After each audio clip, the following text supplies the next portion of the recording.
Paz, amados hermanos. Quiero compartir con ustedes lo que dice Apocalipsis 1:5 y dice: aquel que nos amó y nos lavó de nuestros pecados con su sangre. Quiero que recordemos el amor incomparable de Cristo hacia cada uno de nosotros. ¿Y qué podemos nosotros corresponder? ¿Cuál es la respuesta de nosotros hacia ese amor maravilloso? Nuestra adoración. Darle nuestra adoración y nuestro corazón a aquel que lo dio todo por nosotros. Así que todo lo que nosotros somos, todo lo que tenemos es resultado, hermanos, de la gracia de Dios. Hermanos, Jesús nos amó primero. Así que levantemos nuestra adoración en respuesta a ese amor que nunca falla. Aquel que nos amó.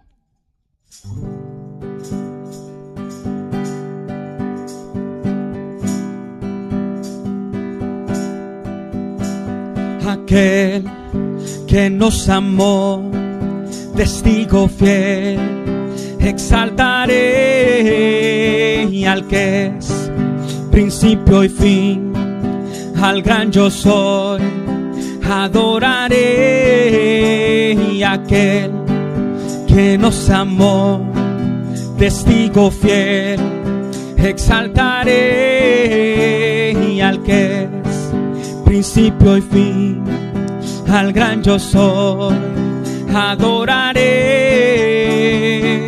a Jesús mi Señor, resplandor de la gloria de Dios.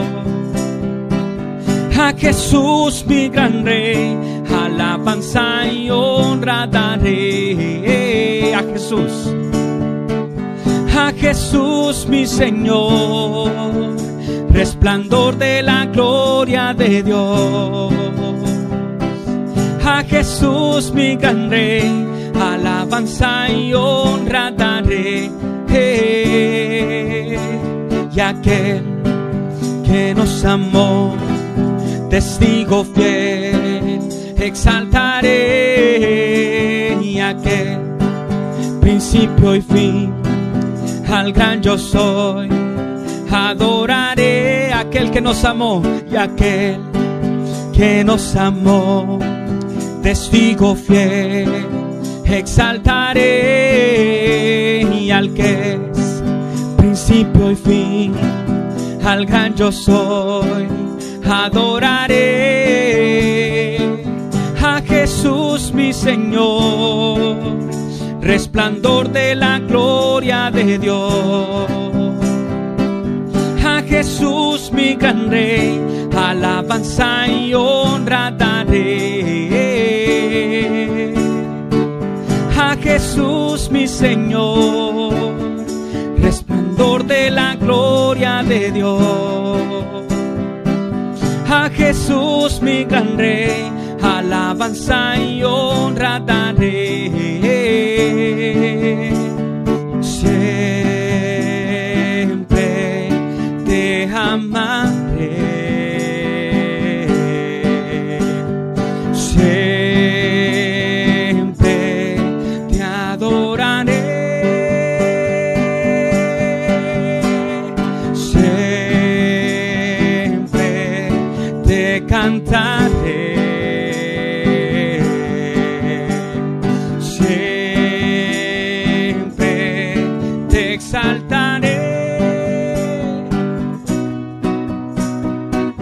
A Jesús mi Señor, resplandor de la gloria de Dios.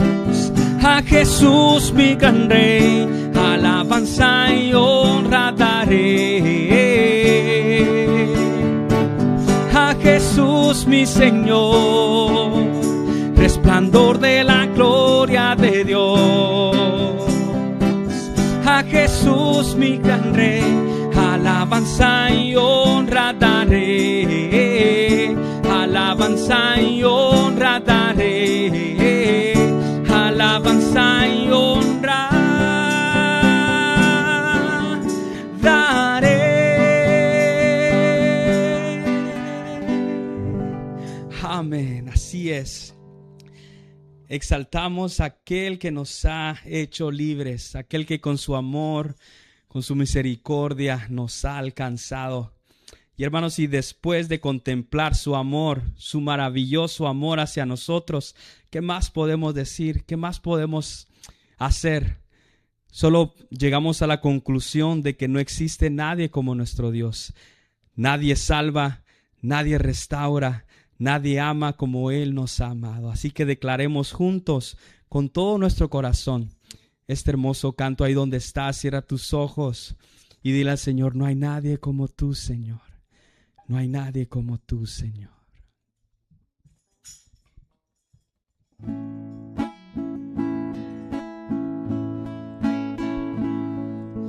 No hay nadie como tú.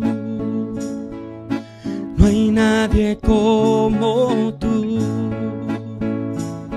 Precioso y glorioso, tan bello y tan hermoso. No hay nadie como tú. No hay nadie como tú. Precioso y glorioso, tan bello y tan hermoso. Jesús, Jesús, precioso Jesús. Oh, oh. No hay nadie como tú. No hay nadie como tú. Precioso y glorioso, tan bello y tan hermoso. No hay nadie, Señor, y no hay nadie como tú. No hay nadie como tú. Precioso y glorioso, tan bello y tan hermoso. Jesús, Jesús, precioso Jesús. Oh, te decimos Jesús, Jesús, Jesús, precioso Jesús. Oh, oh.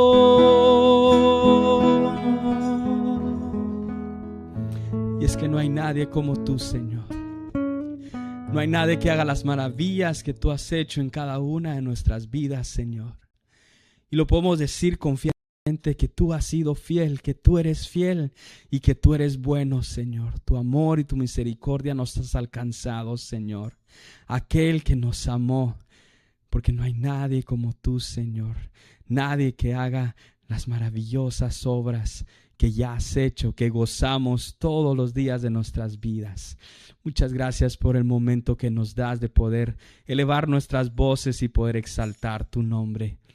Y poder, Señor, de esta manera expresarte nuestra gratitud y nuestro amor hacia ti, Señor. Amén. Y así le damos el tiempo y recibimos la palabra en esta noche, hermanos.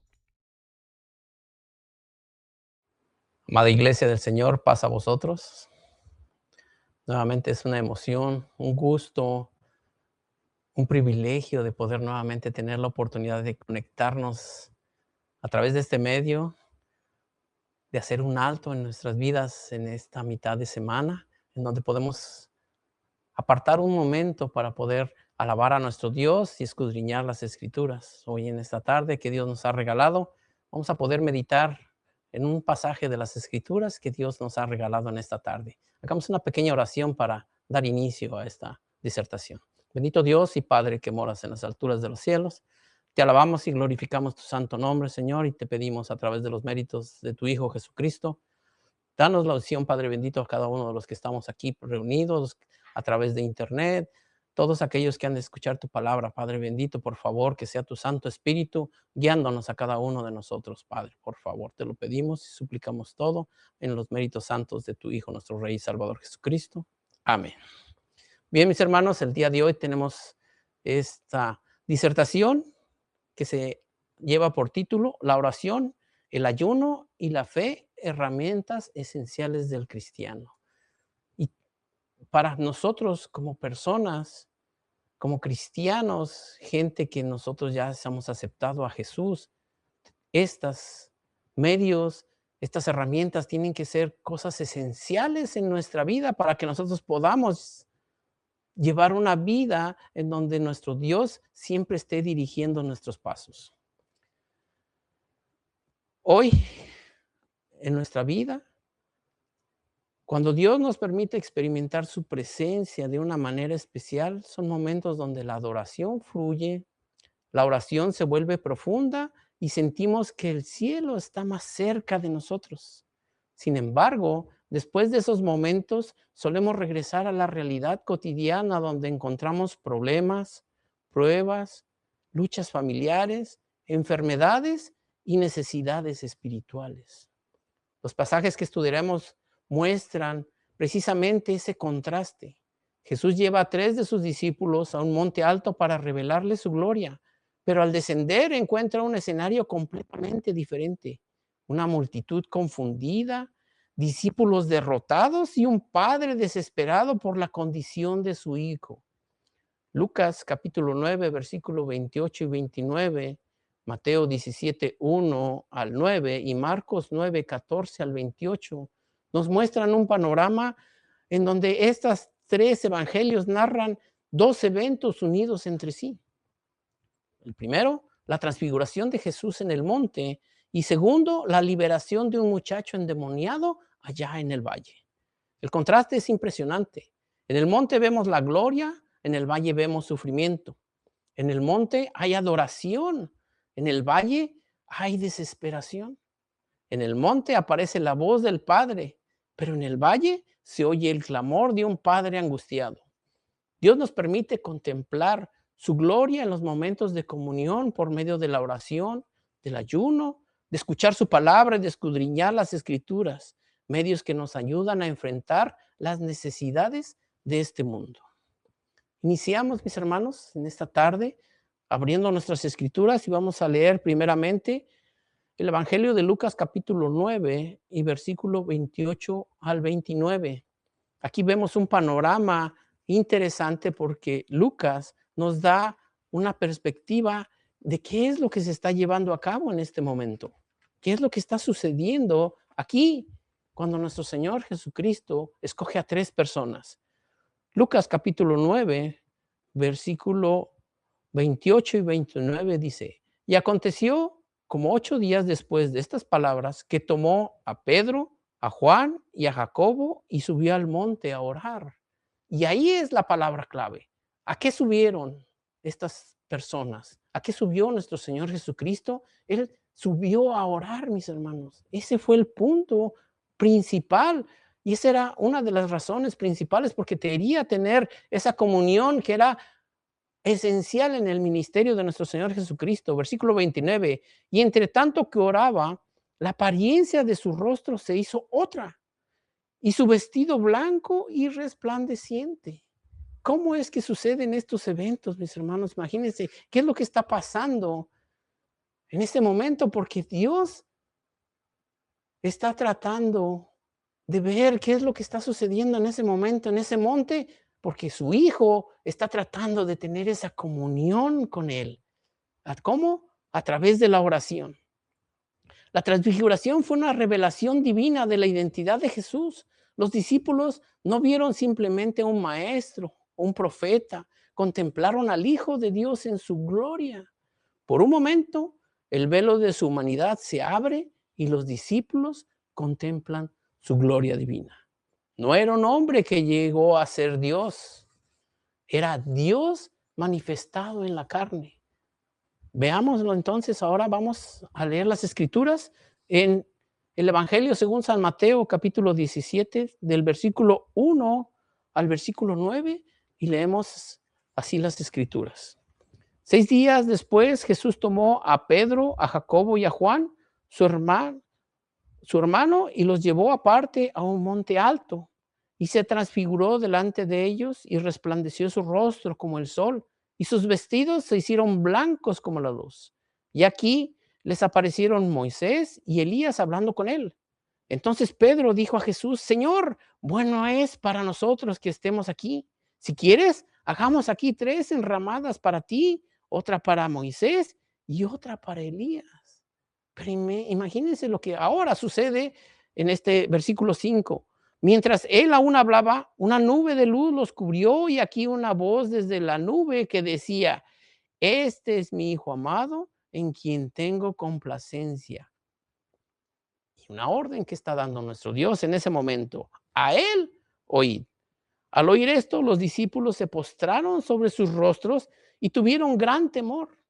Versículo 7, entonces dice: entonces Jesús se acercó y los tocó y les dijo: levantaos y no temáis. Y alzando ellos los ojos, a nadie vieron sino solamente a Jesús. Cuando descendieron del monte, Jesús les mandó diciendo: no digáis a nadie la visión hasta que el Hijo del Hombre resucite de los muertos. ¿Qué es lo que está pasando, mis hermanos, aquí? Fíjense cómo aquí concluye este versículo 9. Nuestro Señor Jesucristo les está dando una orden: no digas a nadie la visión hasta que el Hijo del Hombre resucite de los muertos. ¿Cuál era el propósito? Porque será algo que solamente estaba destinado para ellos 3. Ellos tuvieron esa oportunidad. ¿Por qué? Porque posteriormente, cuando nuestro Señor Jesucristo, después de ser crucificado y resucitar de los muertos, ellos son los que tienen que dar testimonio de la grandeza de Dios, de la deidad, de lo que escucharon en este monte, de voz directamente de nuestro Dios, y que ellos tuvieron esa oportunidad, 2 de ellos, de plasmarlos aún en las mismas Escrituras. Mateo 17:2 dice: y se transfiguró delante de ellos y resplandeció su rostro como el sol. ¿Qué es lo que está sucediendo entonces? Estas 3 personas que tuvieron ese privilegio eran también las mismas que fueron llamados por nuestro Señor Jesucristo a hacer lo mismo que estaban haciendo aquí, a subir a una parte alta, apartados de los demás, apartados de todo su alrededor, con un solo propósito: de venir a orar. Aquí sucede que hay una transfiguración, que hay un evento importante en las vidas de todos los que están involucrados ahí. En el Getsemaní es diferente, también son llevados estos 3, pero la diferencia es de aquí, el único que está orando directamente de nuestro Señor Jesucristo antes, el preludio de cuando empieza su ministerio, no solamente de estos 3 años, sino que es el momento previo a su crucifixión, a donde va a padecer mucho. ¿Y qué es lo que está pasando? Que estas 3 personas, estos 3 discípulos, en lugar de apoyarlo en la oración, resulta que estaban cargados de mucho sueño. Juan capítulo 1, versículo 1, él hace mención de nuestro Señor Jesucristo, de quién era, cuál era su deidad, quién era este Jesús al cual ellos seguían constantemente y que era su maestro. Y él, entonces, Juan da testimonio, y lo vemos aquí en las Escrituras, principalmente en el Evangelio de Juan. El capítulo 1 dice: en el principio era el verbo, y el verbo era con Dios, y el verbo era Dios. Pero el versículo 14, miren la afirmación que este mismo Juan, que fue el que estuvo ahí en esos 2 eventos, el versículo 14 aquí de primera de Juan, dice: y aquel verbo fue hecho carne y habitó entre nosotros. Y la afirmación que hace, y dice: y vimos su gloria, gloria como del unigénito del Padre, lleno de gracia y de verdad. Aquí Juan tiene esta oportunidad también de plasmar y de ser ese testigo, y que ahora él viene y lo manifiesta de esta forma.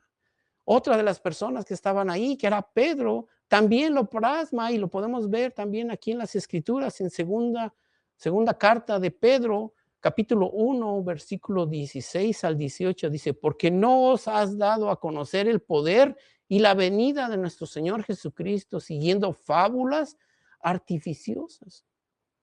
sino como habiendo visto con nuestros propios ojos, dice Pedro, su majestad.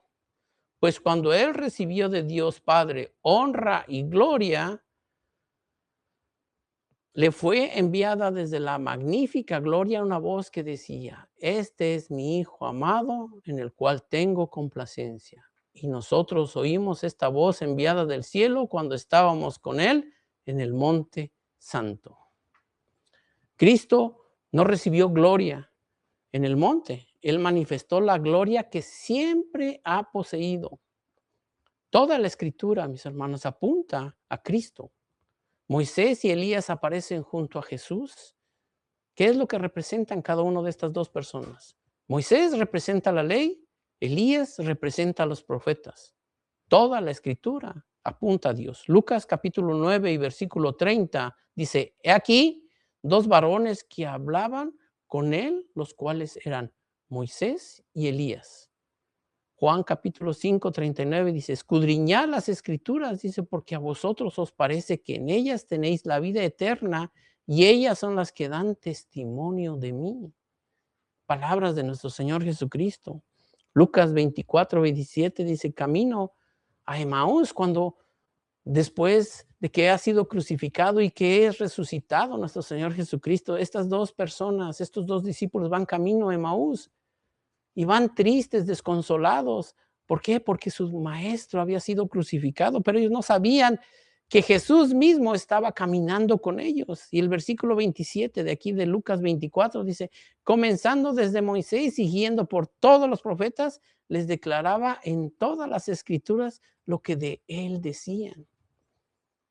Ellos, al momento de que ya llegan a Emaús y cuando están partiendo el pan, se dan cuenta que la persona con la que estaban hablando era ese Jesús, aquel que estaban preocupados. Era ese divino maestro, pero en ese momento desaparece.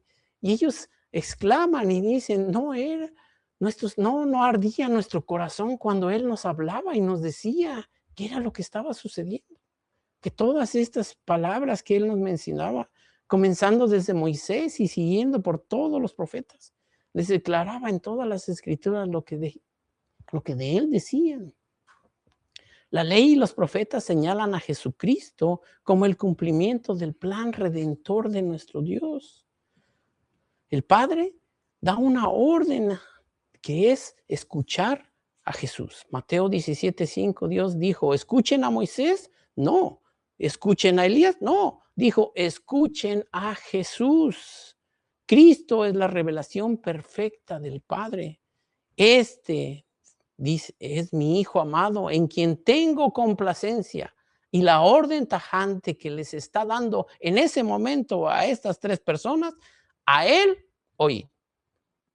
La voz más importante que un creyente en la actualidad, mis hermanos, puede escuchar es la voz de nuestro Señor Jesucristo. Esa es la voz principal que tú y yo tenemos que escuchar constantemente. Y eso solamente lo podemos hacer a través de la oración, a través de la comunión, a través de sujetar nuestro cuerpo en el ayuno, de meditar en su palabra. Pedro, en ese momento, ¿qué es lo que hace? ¿Qué es lo que sucede ahí en su naturaleza, en su forma de pensar, en su forma de actuar? Entre la mezcla entre miedo, respeto, en lo poco que él conocía de la Torá. Dice: Señor, bueno es para nosotros que estemos aquí. Pedro propone hacer 3 enramadas. Su deseo era quedarse en aquel lugar de gloria. Él quería atrapar ese momento haciendo enramadas. La vida, mis hermanos, la vida cristiana no solo consiste en experiencias espirituales. Es maravilloso, sí, definitivamente, cuando estamos orando y nos conectamos directamente con nuestro Dios, cuando le adoramos a través de las alabanzas, cuando estamos en comunión a través del ayuno. Cuando tenemos toda esa interacción con nuestro Dios en ese momento es lo más maravilloso. Pero el propósito, así como estas personas allá en el monte, es prepararnos para tener que ir al valle. Si nosotros oramos, ayunamos y estamos en comunión con nuestro Dios, nos estamos preparando para que cuando nosotros tenemos que interactuar y que tengamos que bajar a ese valle en donde siempre va a haber problemas y situaciones difíciles, nosotros ya vayamos preparados. Pero no con nuestro entendimiento, no con nuestras fuerzas, no con nuestra capacidad, sino con el Espíritu de Dios. Así como sucedía cuando Moisés allá en el desierto iba y tenía interacción con Dios, cuando regresaba y bajaba, su rostro, dice las Escrituras, que resplandecía. Y para que los demás no se preocuparan, para que los demás no tuvieran temor de lo que estaba sucediendo, Moisés tenía que cubrir su rostro. Así nosotros también, mis hermanos, cuando tengamos que subir a ese monte, a tener esa interacción con nuestro Dios, también nosotros tenemos que prepararnos directamente. Santiago 1:22 dice, sed hacedores de la palabra. Dios nos fortalece para servir. Estas herramientas, todo lo que nosotros pongamos en práctica, mis hermanos, nos van a servir, porque mire Isaías capítulo 40, versículo 31, dice, los que esperan a Jehová tendrán nuevas fuerzas. Hechos 1:8 dice, recibiremos poder cuando haya venido sobre vosotros el Espíritu Santo. Hablando de aquel día en Pentecostés, donde todas aquellas personas estaban en el aposento alto, en oración, y en ese momento fue derramado el Espíritu Santo en cada uno de ellos. Jesús les había dicho, no se vayan de Jerusalén hasta que reciban ese poder. Hoy en la actualidad, tú y yo, mis hermanos, cuando tenemos esa comunión con nuestro Dios, también ese mismo poder nos ha sido dado. Y es el que nos ayuda a poder hablar con las personas, a servir como Dios quiere que nosotros sirvamos. De una u otra forma, el Espíritu Santo nos faculta y nos ayuda en nuestras debilidades, en nuestra forma de ser, en todo lo que implica lo que nosotros tenemos que hacer. La fe se desarrolla siempre con nuestras pruebas. Santiago 1, capítulo 1, versículo 2 y 3 dice, la prueba de nuestra fe produce paciencia. Primera de Pedro, capítulo 1, versículo 7 dice, para que sometida a prueba vuestra fe. Imagínense lo que nosotros tenemos que enfrentar. No solamente es que podamos decir cuando estamos tranquilos o cuando no pasa nada que tengamos fe. Es cuando en realidad vienen las situaciones difíciles, cuando tenemos que enfrentarnos, es lo que experimentamos. No es en el monte donde la fe crece más, es en el valle donde aprendemos a depender más de Dios. El valle siempre va a estar lleno de necesidad. Mateo 17, 14 al 18 dice, cuando Jesús baja del monte, encuentra un padre desesperado, un hijo atormentado, discípulos impotentes y una multitud confundida. Veámoslo, miren, leámoslo en las Escrituras. Mateo capítulo 17, del 14 al 18 dice, cuando llegaron al gentío, vino a él un hombre que se arrodilló delante de él diciendo, Señor, ten misericordia de mi hijo, que es lunático y padece muchísimo, porque muchas veces cae en el fuego y muchas en el agua. Y yo le he traído a tus discípulos, pero no le han podido sanar. Respondiendo Jesús dijo, oh generación incrédula y perversa, ¿hasta cuándo he de estar con vosotros? ¿Hasta cuándo he de soportarlos? Traédmelo acá. Y respondió Jesús al demonio, y reprendió Jesús al demonio, el cual salió del muchacho, y éste quedó sano desde aquella hora. Viniendo entonces los discípulos a Jesús aparte, dijeron, ¿por qué nosotros no pudimos echarlo fuera? ¿Qué es lo que está pasando entonces, mis hermanos? El enemigo siempre va a buscar destruirnos. Mateo 9:22 dice, muchas veces le echaba en el fuego y en el agua para matarle a este pobre joven. Juan capítulo 10, versículo 10, en palabras de nuestro Señor Jesucristo, Él siempre nos está recordando, el ladrón no viene sino para hurtar, matar y destruir. Mas dice nuestro Señor Jesucristo, mas yo he venido para que tengan vida y para que la tengan en abundancia. Primera de Pedro 5:8 dice, vuestro adversario el diablo anda como león rugiente. La humanidad siempre está, hasta este momento, mis hermanos, siempre está necesitado de una ayuda, de alguien que pueda socorrer en sus necesidades, y el único que puede ayudarlos es nuestro Señor Jesucristo. Hoy encontramos personas heridas por el pecado, esclavizadas por adicciones, destruidas por la ansiedad y sin esperanza. Pero Salmo 34:18, miren lo maravilloso que dice, cuando cercano está Jehová a los quebrantados de corazón y salva a los contritos de espíritu. Jesús sigue siendo la respuesta para los problemas del ser humano. No somos nosotros. Es nuestro Señor Jesucristo el que está. Pero entonces, ¿ahora qué es lo que depende? Que nosotros tengamos que tener la fe bien puesta en Cristo. Marcos capítulo 9, versículo 2, versículo 22, parte B, dice, si puedes hacer algo, ten misericordia de nosotros.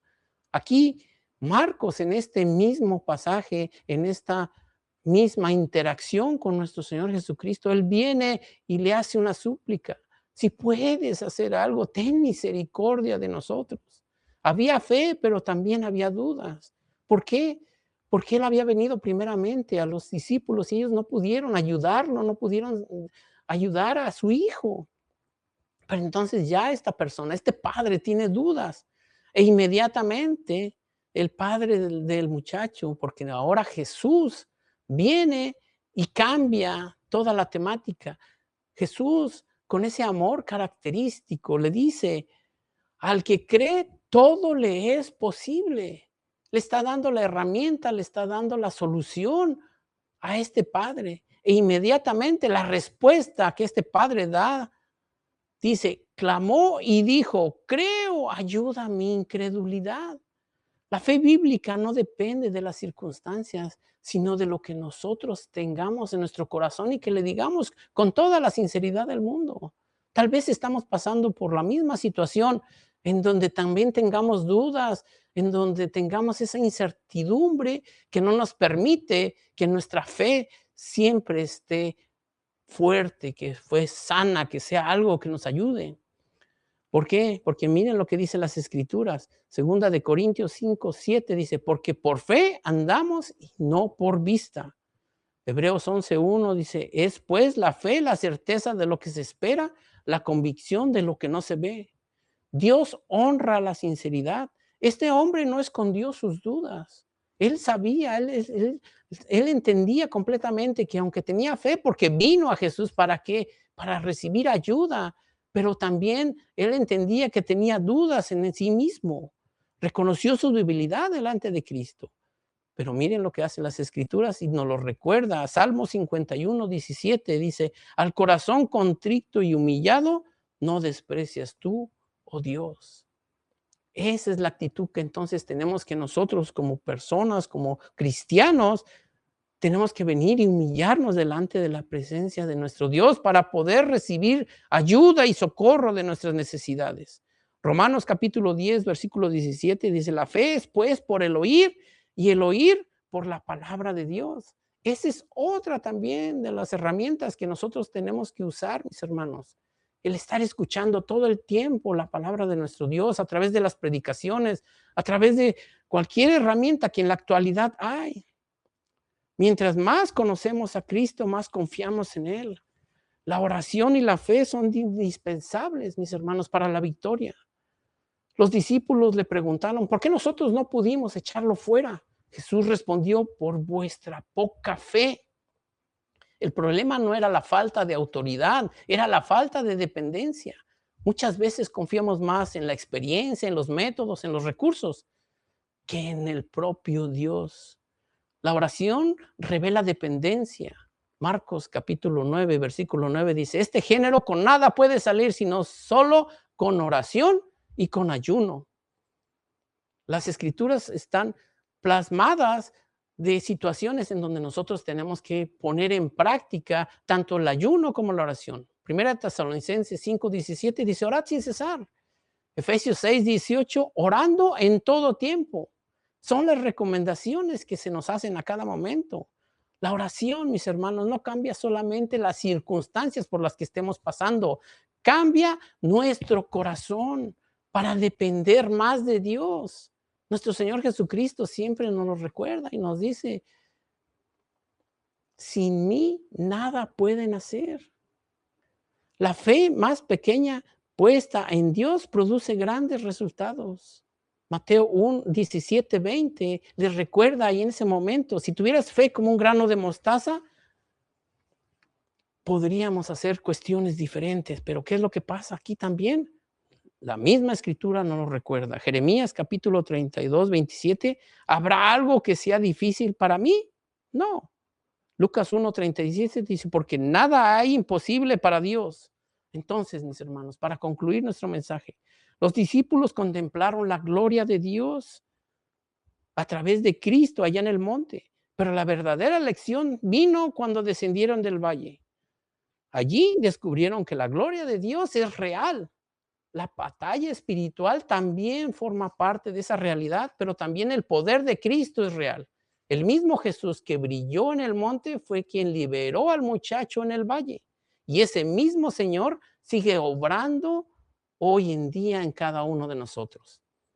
¿Cuál es entonces la aplicación que nosotros tenemos que llevar a cabo como cristianos? Primero, escucha la voz de Cristo por encima de todas las voces que estén a nuestro alrededor. Mateo 17:5, recibimos una orden directa de nuestro Dios. A Él oíd. ¿A quién? A nuestro Señor Jesucristo. Vivimos rodeados de opiniones, de noticias, de filosofías humanas, pero la voz que debe gobernar nuestra vida es la voz de Jesús revelada en su palabra.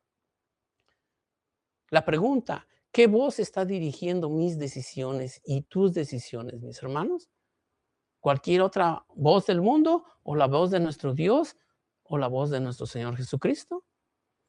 Segundo, no viva solamente de experiencias espirituales. Los momentos de adoración, congresos y retiros son importantes, pero Dios nos llama a llevar lo que recibimos al monte a las necesidades del valle. Siempre que estamos en comunión, siempre que estamos atentos a la voz de nuestro Dios a través de sujetar nuestro cuerpo en el ayuno o de meditar en su palabra, ahí es donde vamos a poder escuchar esa voz de nuestro Dios a través de su Hijo Jesucristo. Y eso es lo que nos va a servir para después llevarlo a las necesidades de ese valle. La verdadera espiritualidad se demuestra en la obediencia diaria. Santiago 1:22 dice, sed hacedores de la palabra. 3, lleva tus imposibles a Jesús. Aquel padre llevó a su hijo donde los hombres habían fracasado. Lo que los discípulos no pudieron hacer, Cristo sí lo pudo hacer. Tal vez hoy tu valle sea un problema familiar, una enfermedad, una crisis económica, un hijo alejado de Dios, una lucha espiritual. Recuerda, Jeremías 33:3 dice, clama a mí y yo te responderé y te mostraré cosas grandes y maravillosas que tú no has visto. Cuarto, ora con fe y perseverancia. Jesús enseñó que la victoria espiritual requiere dependencia de nuestro Dios y eso solamente lo podemos lograr a través de tener comunión por medio de la oración. Que esas sean nuestras herramientas siempre, mis hermanos. Primero de Juan capítulo 5:14 dice, si pedimos alguna cosa conforme a su voluntad, Él nos oye. Cuando oramos, creemos en su poder, descansamos en su voluntad y esperamos en su tiempo.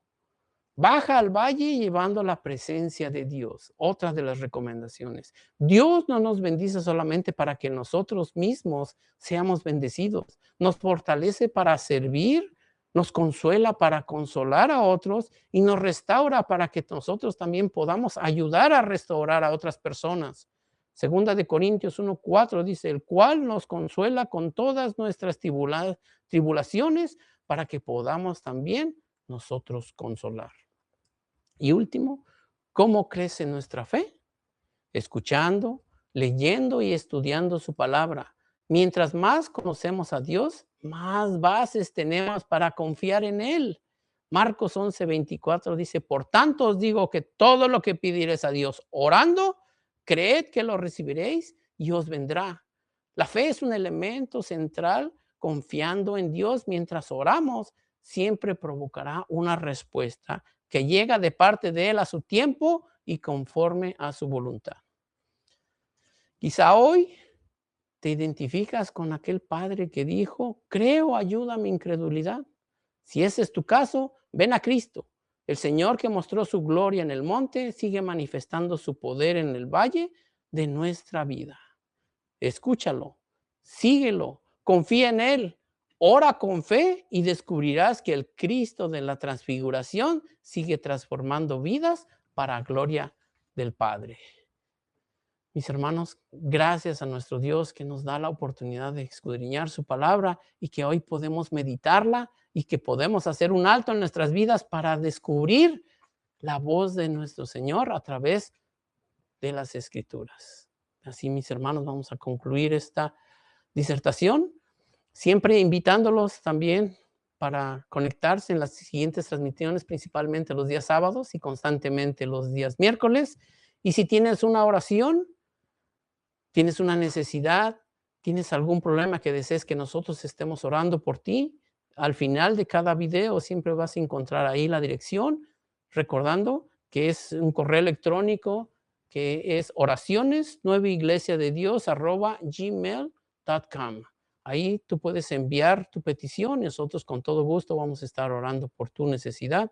Ya en este momento vamos a concluir, vamos a hacer la oración final y así damos también la bendición. Oremos, mis hermanos. Bendito Dios y Padre, muchas gracias, Padre bendito, por tu palabra revelada y porque tú nos das esa orden de escuchar a tu Hijo Jesucristo.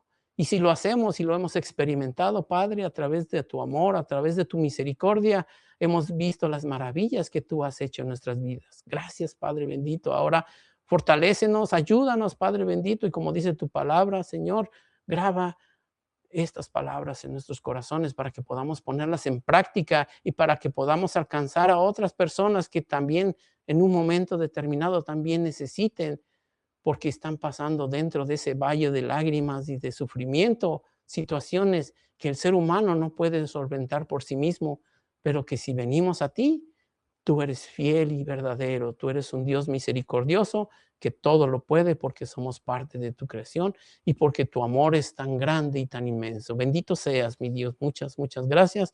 Te damos por esta transmisión y por aquellos que también han de escuchar este mensaje.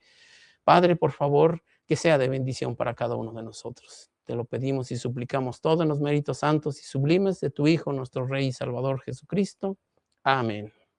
La gracia de nuestro Señor Jesucristo, el amor de Dios y la participación del Espíritu Santo sea con todos vosotros. Amén. Paz a todos, mis hermanos.